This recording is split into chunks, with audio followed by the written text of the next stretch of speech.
வணக்கம் நண்பர்களே, இந்த வீடியோவில் 4 BHK டியூப்ளெக்ஸ் டைப் நியூ ஹவுஸை பற்றி பார்க்க போகிறேங்க. இந்த வீடு அமைஞ்ச லொக்கேஷன் கோயம்புத்தூர் போத்தனூர் டு செட்டிப்பாளையம் ரோட்டில் அமைஞ்சிருக்குதுங்க. போத்தனூர் டு செட்டிப்பாளையம் ரோட்லேருந்து 1 கிலோமீட்டரில் இந்த வீடு அமைஞ்சிருக்குதுங்க. லேண்ட் ஏரியா 3 சென்ட்டுங்க. பில்டிங் ஸ்கொயர் ஃபீட் 2400ங்க. இந்த வீடு ஈஸ்ட் சவுத் கார்னர் சைட்டில் ஈஸ்ட் ஃபேசிங் மெயின் டோர் வச்சு கட்டியிருக்காங்க. டிடிசிபி அப்ரூவல் இருக்குதுங்க. பில்டிங் பிளான் அப்ரூவல் இருக்குதுங்க. போர்வில் இருக்குதுங்க. இந்த வீட்டில் செமி ஃபர்னிஷ் ஒர்க் பண்ணியிருக்காங்க. இந்த வீடு 30 அடி ரோட்டு மேலே அமைஞ்சிருக்குதுங்க.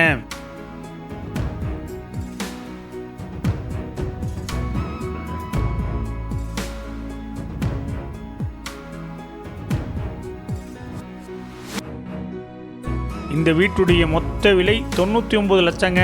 சிறிது குறைக்கப்படும். இந்த வீடு உங்களுக்கு பிடிச்சிருந்தா கீழே நம்பருக்கு கால் பண்ணுங்க, விசிட் பண்ணுங்க. தேங்க்யூ.